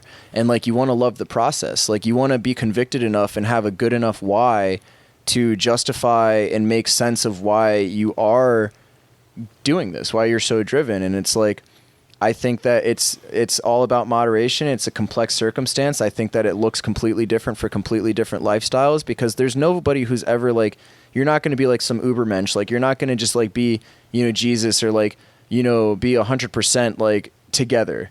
You know, like, you can spend your entire life polishing that rock or trying to, like, you know, hold a better horse stance. You can always make more money. You can always be more disciplined. You can always do more things. But like, you know, the idea is that like, you're just trying to do things that breed and facilitate healthy lifestyles for yourself and the people around you. And like, that's why like the bark is worse than the bite. Like, it sounds crazy, but it's all about, you know, just framing your mind. That's why I start with, it's about an approach, you know, like, I don't look at anybody and judge anybody for what they do. And like, ultimately, like, people do what they think they can and what they can afford to do for themselves. And like, for me, like, this is my threshold and this is where I'm at. Like, I grew up hungry. I don't have an issue with being hungry. And sometimes I like to starve just to be back there. Like, I fast, like, regularly enough, honestly. And I like that. Like, it makes me feel sharp. And like, I really appreciate you saying that. One of the reasons that I was so expedient in getting you on, not just because you're expecting, man, and I'm actually mad excited about that, but because people are going back and listening to the app, and we told everyone that we'd have someone who has a more stoic base than us come and defend the thing that we had a hard time even wrapping our heads around on the episode. And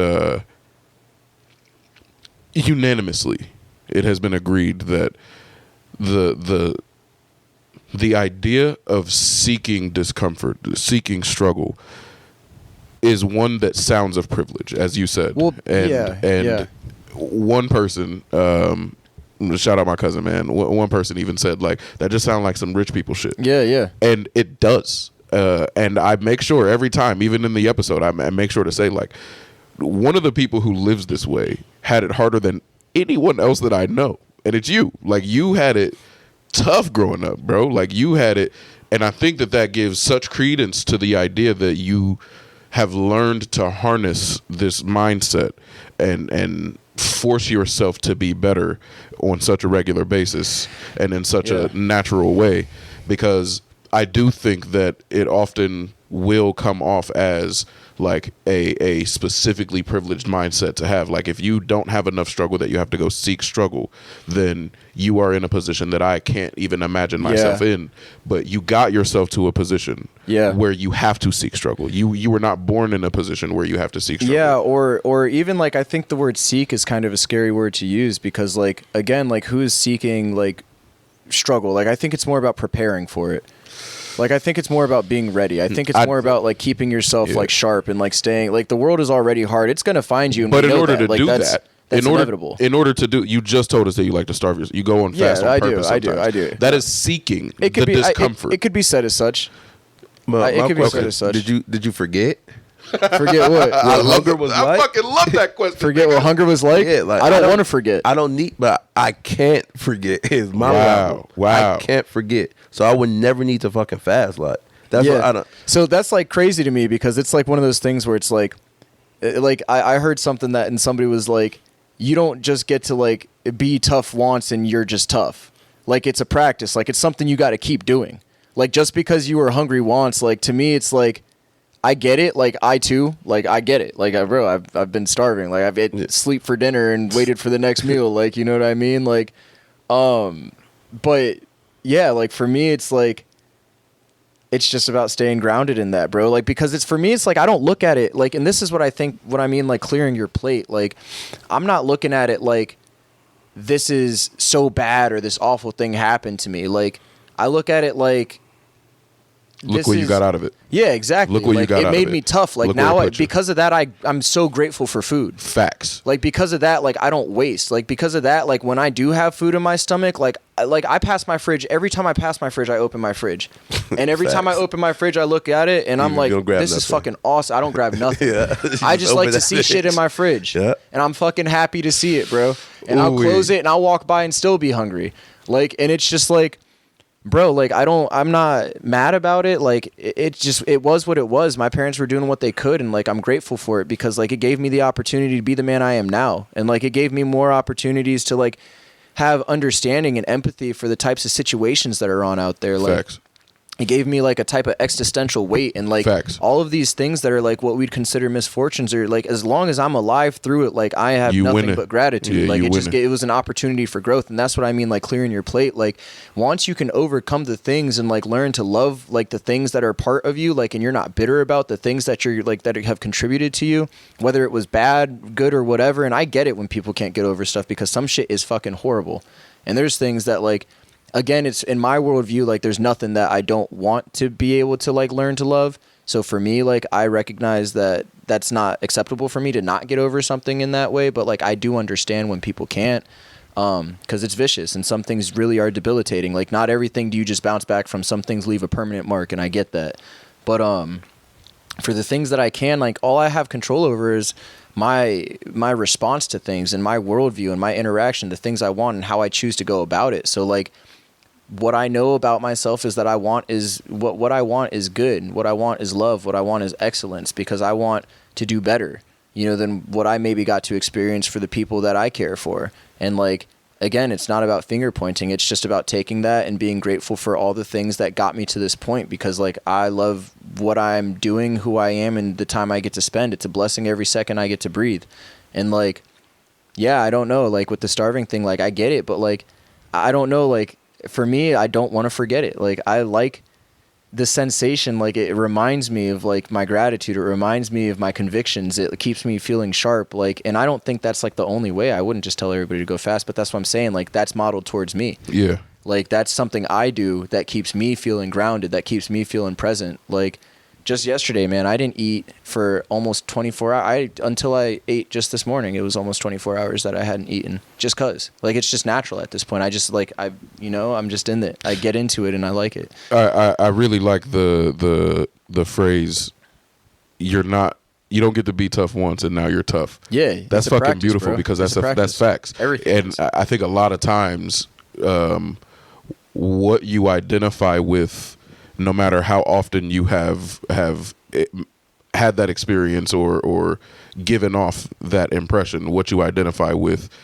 you come to identify with it. So if you were once poor, you always remember yourself as poor. And if you were once tough, you always remember. By the way, you are tough. Like I should have introduced you as the guy that I've brought up multiple times.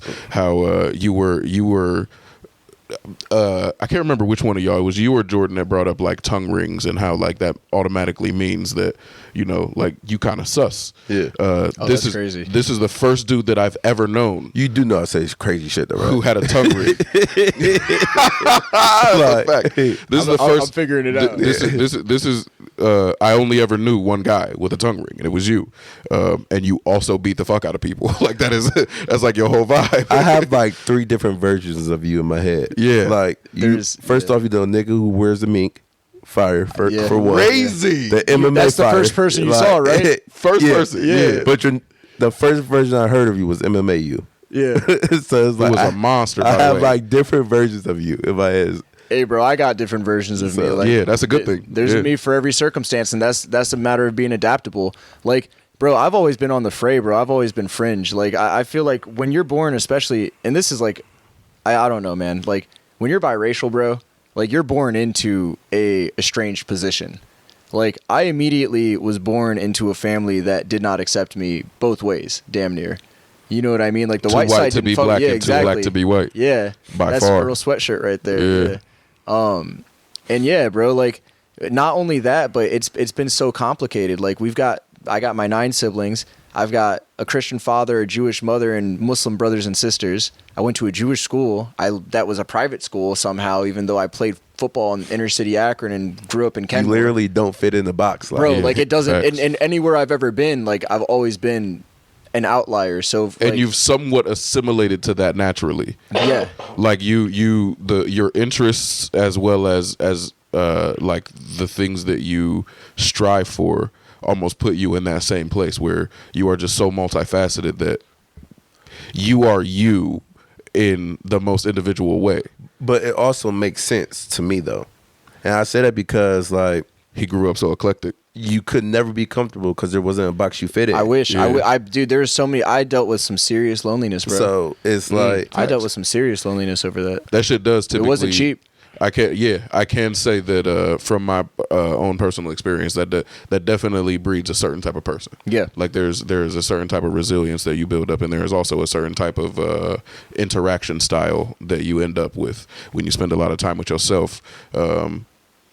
I think that it leads to like studying human interaction, and it causes a certain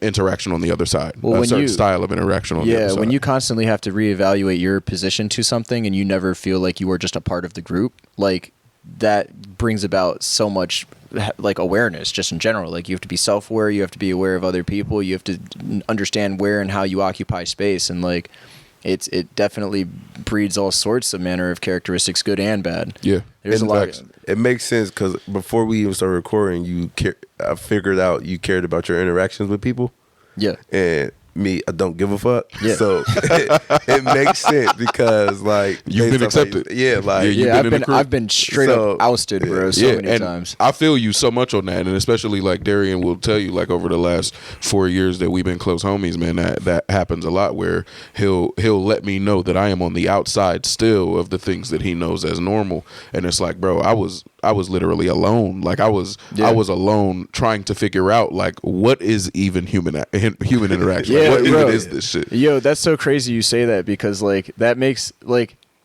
I feel like you had to like learn, like you have to learn to socialize, like And not in the way that other people learn. Yeah. Other people learn by being accepted, and in that group that you've been accepted in, they will let you know what the boundaries yeah, are. you get positive and negative from it, and though it tells you exactly what you should and shouldn't be doing. I think it looks so different, and I think that like you telling me over the years how like the isolation led you to where you are, I identify with that a lot because it looks so different when you learn human interaction by studying it versus by being accepted and learning it on the fly. I think that people can smell it on you. Yeah. I think people can tell. It's odd though. Yeah. I think I think people can I tell. don't think people can tell. I think people can tell that you're weird. They don't know why. They don't know what it is. They can't identify why. All they can identify is this is not how this is supposed to go. Yeah. This is not necessarily comfortable, but for some reason I am also not offended, and I don't know what's happening right Yeah. now. The interaction gives it off. Yeah, For sure. Yeah, for sure. I feel like all I got to do is open my mouth and it's over with. Like, I couldn't oh, agree you with do you to more. people, huh? I couldn't agree with you more. You Yeah. do. Oh, you do. You never talk to another motherfucker, huh? Well, what's crazy is like in trying to learn how to socialize, I actually feel like I've socialized probably more than most people. Like, Facts. Because like Same. for me to get even to even learn how to, I had like probably like a 2-3 year like stage of my life which was dedicated to talking and engaging with anybody regardless of who they were on any terms.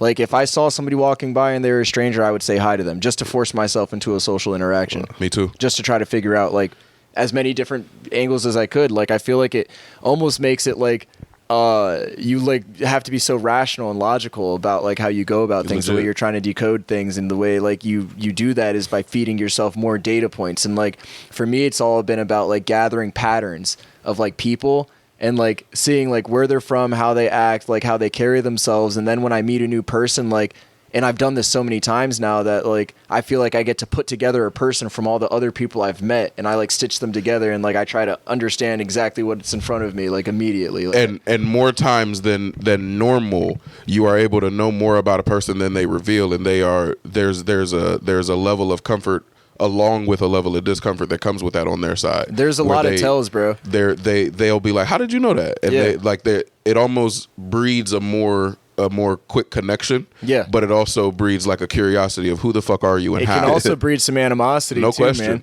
Like I feel, and it's probably super duper arrogant to say it, but like I feel like the people I don't get along with, It's their fault.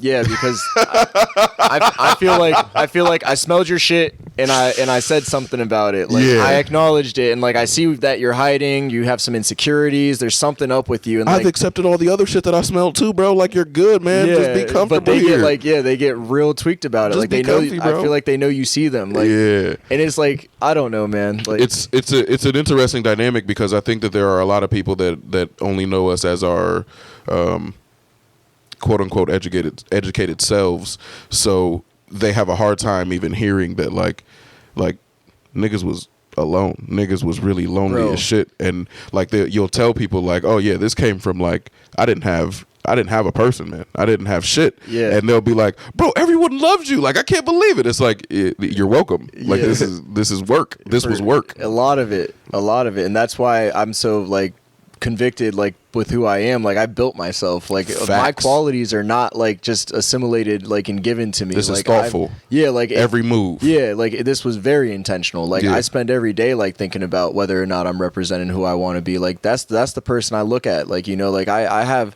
one man like that I'm constantly striving to follow, like, and it's nobody like that I know or that's living At you know? all. Like, and it's only the version of myself that I see is excellent. Facts. Yeah, man, it's strange. Dude, I went to a boarding school. Wow. I went to a boarding school, bro. And now everybody's gonna know where I went. But, bro, like I'm We can from bleep it out. Kenmore. I'm from Kenmore, dog. Like, I didn't know how to dress the part. I didn't know how to talk the part. I did not. I'm one of 4 black people in like the damn near school, bro. Like, there's like probably like 8-10 black people at the school. Like, dude, I was probably one of the poorest people like at the school, if not probably the poorest person. The life stories, the situations I was concerned with, and the things I was coming home to deal with, bro. Like, everything just was a mismatch. Yeah. And like, dude, like, I wanted so badly to like interact and engage like smoothly like everybody else seemed to. You just didn't have the tools. Dude, I'm looking at them and I couldn't even, like, my awareness was in a different place. Yeah, like, these are barely humans in comparison to I'm- what you know. I wouldn't necessarily go so far. Like, I don't want to put myself on any type of pedestal above anything. That's not what I'm saying. I'm Yeah. saying that like if the people that you know and the situations that you know are humans, then what are these? Yeah, I guess. It's yeah. it's just so vastly different than everything that you've ever known that like you have no point of connectivity. Yeah, like yeah. what am I to talk to you about? Oh, dude, it was insane. And it's like the way that they practice too. It's like I remember, like, and I came to like some type of weird awareness. Like, I had always been like somewhat self-aware. Like, you've talking to me like you were talking to me at 9, like, and we were talking about God and perfection and the concept of whether perfection can actually exist. And like, Mein Kampf. Yeah, my and boy. Mein Kampf, That's yeah. fucking wild. Dude, and I'm sitting here and I watch like people do things like in a way that I just can't consciously do. Like, I felt like I was too aware, unfortunately, to try to like get girls the way that people were getting girls, or like, you know, to get attention or to make friends, like, or whatever it was that people were doing that made them successful. Like if they were shit talking other people to get into their, you know, position, or if they were bullying or whatever it was that people were doing to like get their like positive reaction, like, and even the good stuff, like if they were good at grades, if they were good at sports, like, you know, a lot of that I just felt like I didn't have access to. Like, I had no stability as far as homework went. Like, I tested into that school. I always had terrible grades. Like, so I wasn't doing that. Me too. Like, as far as socially went, like, dude, like, I just, like, thought too much. Like, I couldn't, like, you know, it just was all off, dude. It was so off, man. It took me, like, 2-3 years to assimilate. And then I assimilated and I was gone. It did not last. I only made it, like, 2.5 years there. You didn't fuck with it? No, bro. I got booted. Yeah. I actually started fucking with it, and then I got booted. I went to public schools my whole life. Yeah. Yeah, it's now. I spent 1.5 years in public school. Would you recommend it? Public school? Yeah. You know what's crazy is actually like the high school experience I had. If I could have spent 4 years at either or, I think it would have been super cool. And like, I did think public school was actually really interesting. I think that I could see a lot of spaces where people definitely can fall through the cracks. Yeah. But like, I thought it was cool. Like, but I also like, if I had to choose, like, I would definitely try to get my children into like private school. I think depending on where the public school is, I definitely prefer public school. Yeah. The interesting, I don't know how we got all the way here, but beautiful that we did. Nat, the other stoic that I know, the other stoic based mind that I know, she was like, she can't wait for her kid to grow up and put him in the Akron public schools. Like, Really? yeah, because there is diversity in a way that they didn't know. Yo, that's crazy to me because like, I've never been in a more diverse. I've went to Akron public schools, and I've also gone to some private schools, and in the private schools was the most diverse city I've ever seen. Dude, at my boarding school, like, my first roommate was a Chinese like kid, like from China, like straight up. Like, he went back to China and he would bring me like aloe water, and he'd bring me all sorts of cool like ramen. He'd bring me like Chinese New Year stuff, like. And there was that school is largely Asian. I had Indian kids, like there were South African. Now Middle diversity does not just mean color of skin or nationality. No, I understand what you're saying, but that's like, there was honestly, like, bro, there's a lot of different types there. Like, okay, yeah, sure. It was a very diverse culture. I've like, never been to a private school, none of that. But for some reason, I have this idea. It's like a type of family that goes there. Akron Public Schools. Everybody all right. There's a group of people that someone fits in no matter what. There's just a group at Akron Public Schools. No matter the school, like no matter the side of town, you fit somewhere at this school. Maybe it's a small group. There's someone for you that's like you. Not necessarily though.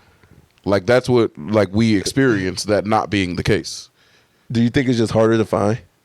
Because again, it's a small group. You don't know, like the size of that group may literally be nil if it's so small, and that's what I experienced. Like, but like when you say for you, it's like how much for you? Like, yeah, like there's different aspects to you too. It's like, okay, like I got to kick it with like the sports dudes, and we like to play football and work out and eat and shoot the shit in certain ways, but like some of them were intellectuals, and it's not like sports guys aren't intellectuals, but like some of them might not have been into like art. And I really liked listening to like, music. And so I would have a bunch of artists. And so like, I would go and find the kids that really liked like the type of music, or like were more so interested in like some of the music I was listening to. And that would be a group I'd kick it with. Had to be in more spaces because of the facets. I was spread, like I was essentially in like every group a little, but that's the issue is you're only a little in every group. You're never fully into one group. I didn't have like just a squad, like there was at barely like that's no point in my life I've never just had like, oh, this is gang, this is my set, like these are my people. Like it's always been like I'm the weird kid in every group. Facts. Like I'm the sports guy with the art kids, and I'm the art kid with the sports guy, and I'm the whatever it is. I The other people. played basketball, was in the chess club. Yeah. Don't fit. So yeah. And also being like 6 foot two, like you weird, bro. You was a Not fit at all. weirdo. Are you good at chess? I haven't played in. Yes, bro. We played in 20. We You played. think you call me nice? Bro, I don't. I'm play. trying to run that fade. He would dog. set me up for the We can- UWAP every trip. We can happily play. Yeah. But again, don't think I'm on this bitch. You're just I humble. play when somebody No. want to play, bro. Yeah, That's facts. Being it. humble. Facts. I I got play this when shit I on my play. phone. I play Yeah. more We than a can few link times. up after this, bro. I will play when somebody want to play. Speaking of after this is probably the longest episode of all time, and I Is it really? genuinely, I I genuinely, feel like we haven't even started talking. I yet. know, but that's because of I how just we get out. started to like warm up. Yeah, Like I'm that's starting to because- actually feel like that's we're talking because of about how it. we get out, man. When you listen, you go see how you started off nervous, and then it was just started flowing. Yeah, this was beautiful, man. And I genuinely enjoyed it. I hope y'all did too. We do not have all the time in the world though, so we do have to call this. That's crazy. We do have to call this quits, man. And I hate to say so, but we do. Let us know how y'all feel. Thank you for coming and shooting the shit with us, man. And sorry to feel. It was an honor, bro. Sorry you feel like I'm cutting you off, man. But, Yeah, I'm low key we got- fucked up. I didn't know that was coming. Yeah, we got it. Like he looked at the computer and said, "Well." we gotta do that shit, man.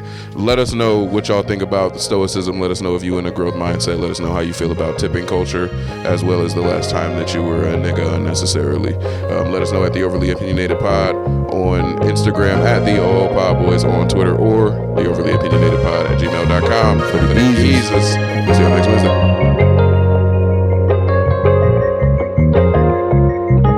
And I'm like, I'm just so fucking tired of losing. Like, I'm so tired of shit happening to me. I'm so tired of it always being us. I'm tired of it always being us, like my people. We're the ones with the short end. We're the ones paying. We're the ones who don't come out on top. Like, that's what I wanted to get to, because I was sitting here talking, I'm like, this is why I really fucking do this. Because I'm just tired of fucking losing. I'm tired of my team losing. So, like, that's what it's about. Like, that's what I wanted to, I was trying to get back to it, but we had already done some things. But that's something I really wanted to say, bro.